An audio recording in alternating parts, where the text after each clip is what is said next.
So, you ready to get going? You ready to take charge? I'm hoping that you are after last week's module, number 2. If you haven't seen number 2, then click this link here and go back and watch that, because all of these do go into sequence. So hopefully you're now invigorated because you started to feel what it's like to actually do something that moves forwards, and in doing so it's going to give you that little bit more energy, and you're going to become more powerful, and that's just giving you a little taste of what that's like. But first of all, I've got one really big important question to ask you. You'll think it's daft, but listen to me. Do you really want to live? Now, of course, your immediate reaction is going to be, of course I want to live, that's why I'm here watching this video. But let's take a few minutes to really think about this. What actually makes you want to live? You're going to need really good reasons, because you're going to be having lots to do, and it's going to require all of your commitment, time and effort. So, for me, it was my daughter, my 11-year-old daughter, who gave me the drive and motivation to do everything that I did. At the time she was 11, I was her mum. I wanted to be there when she started puberty. I wanted to be there when she fell in love, and perhaps even help her pick up the pieces. I wanted to be there when she tried on her wedding dress. And of course I wanted to be there seeing her getting married and being handed over to the person that will take care of her.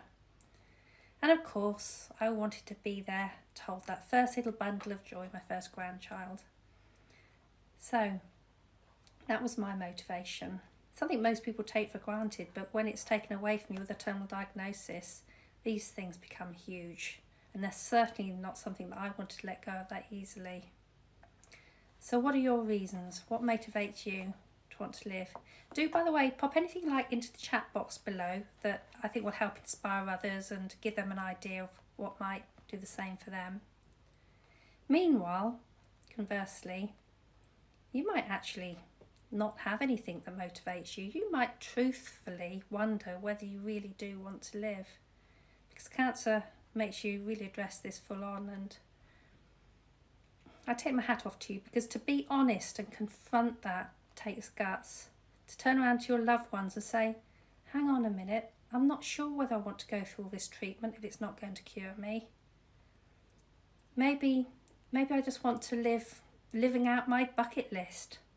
Please, can you trust me that this is what I want to do? Let's go and enjoy ourselves. Let's do everything on that list, tick it off in joy and wonder, and who knows how long we've got left.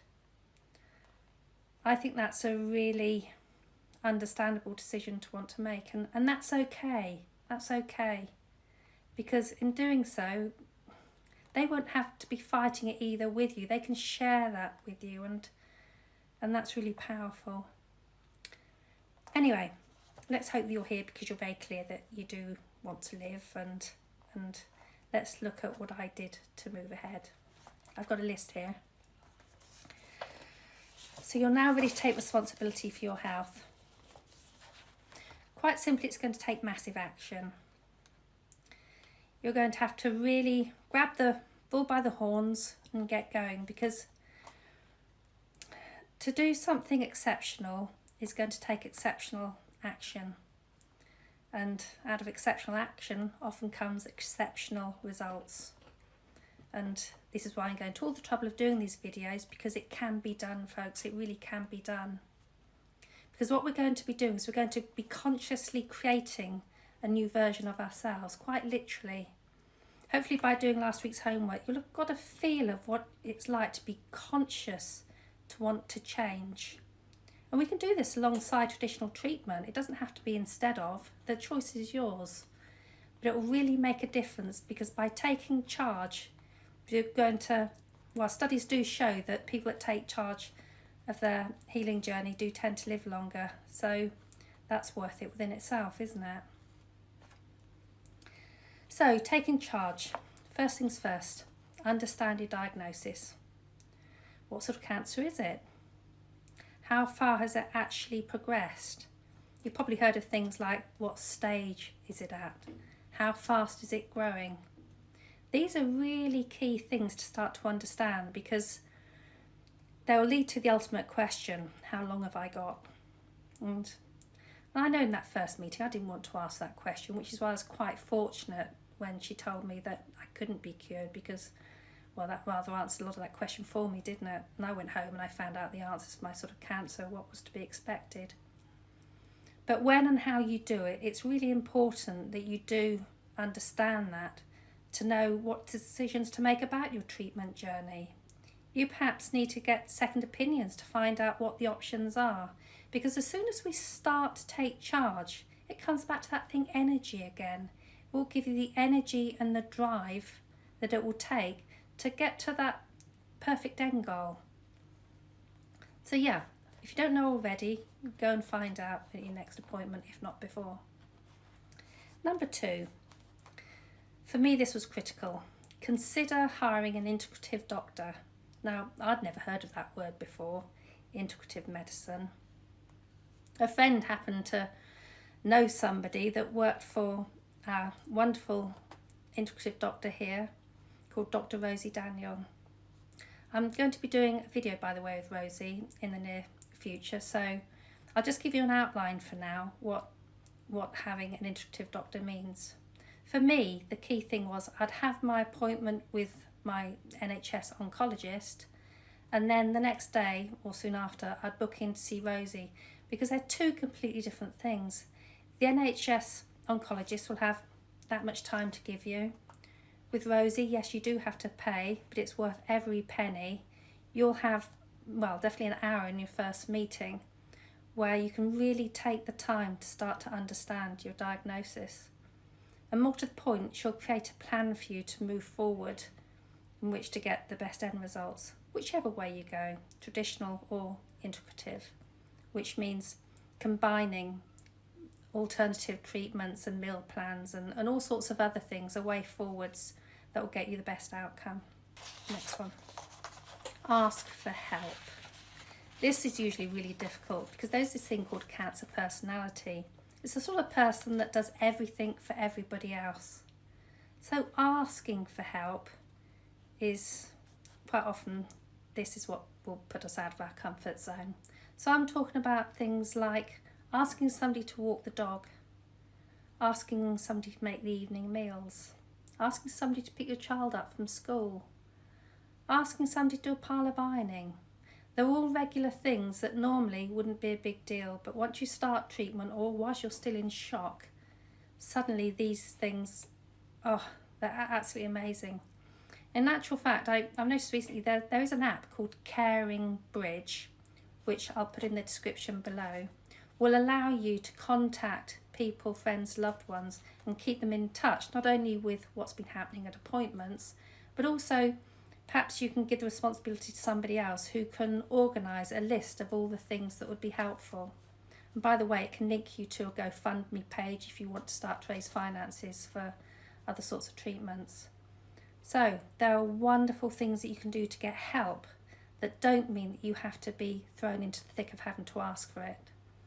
But, well, to be honest, when you do, it's even more wonderful when you're there to receive the things that you've asked for. Anyway, all part of the journey. So the next thing, keep your mind clear. By that, really talking about emotional work here, because anger, grief, why me, why now, it's inevitably going to be there. If it's not on the surface now, it'll be lurking in the background. It needs to come out, it needs to come up, because it's going to hold you back if it doesn't. And again, we'll do another module on this, but be aware that do encourage it to come up, whether it means going into a room that's well insulated, yelling and screaming, or to the end of, I don't know, the top of the hill. Allow that emotion to come out. So yeah, talking therapy, counselling, EFT, there's all sorts of ways that, again, we'll talk about a later date that will help you, but be aware that yeah, keep your mind as clear as you can so that it's able to focus on these other things. So another thing is support networks.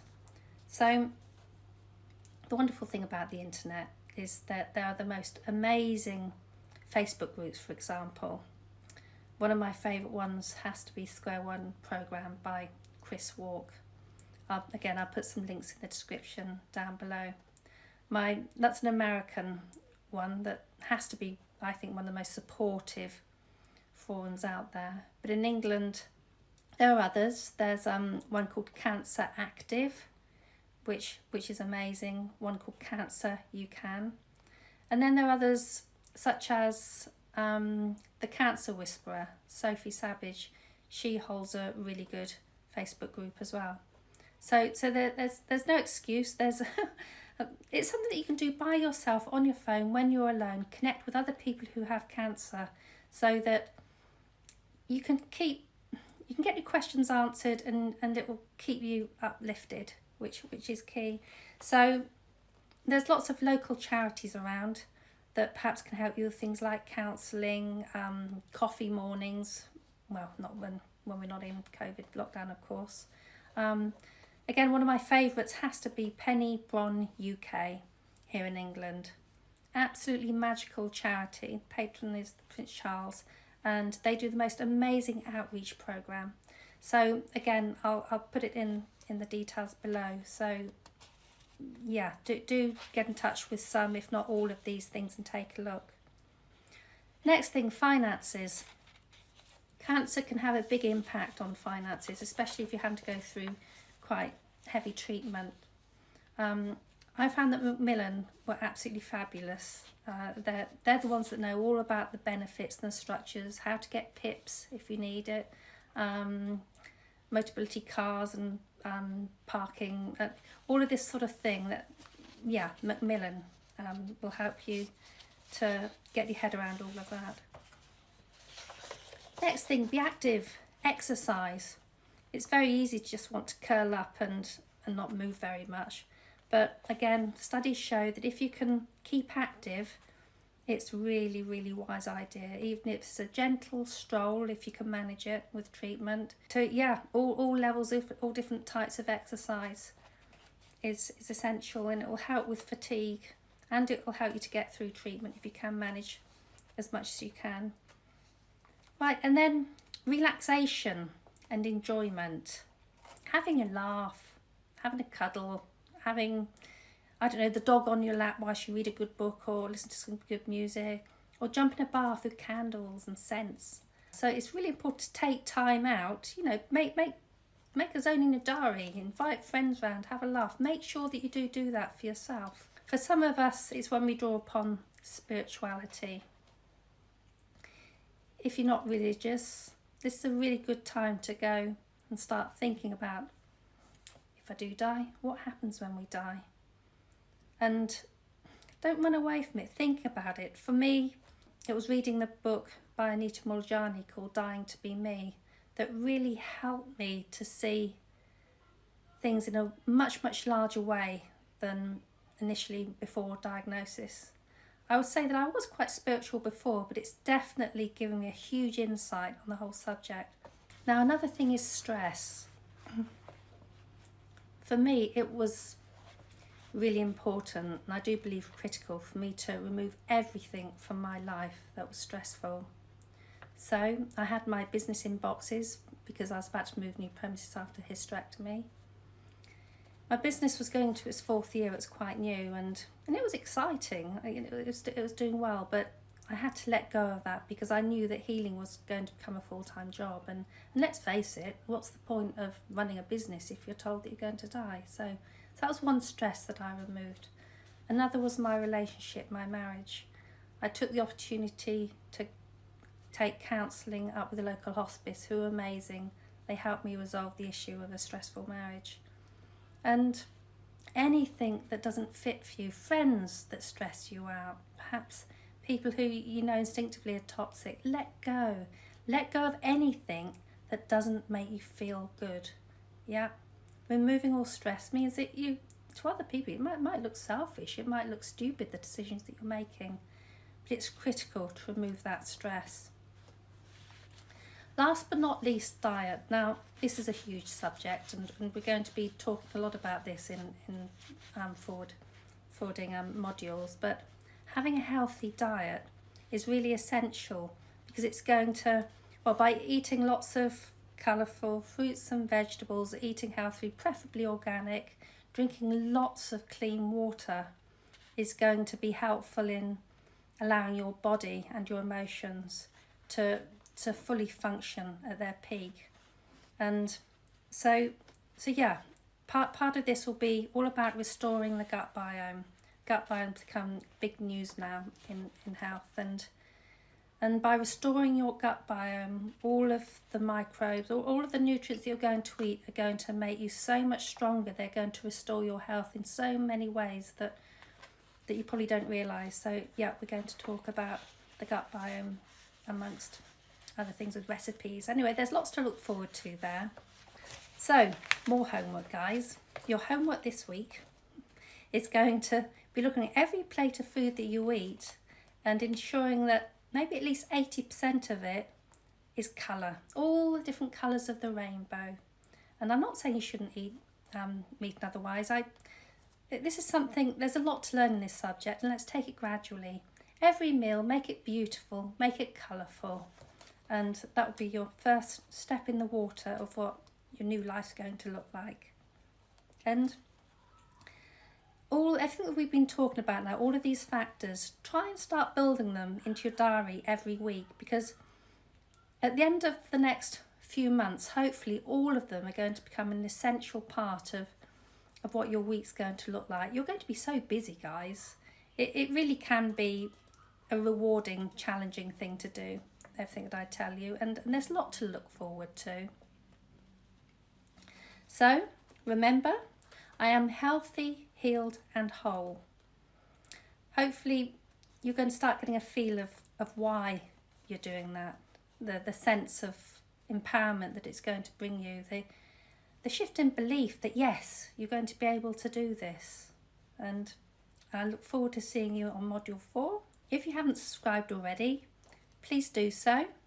There'll be a link here. And if you can, press the thumbs up. It really does help me improve my algorithms with YouTube. And yeah, thanks for listening. See you next week.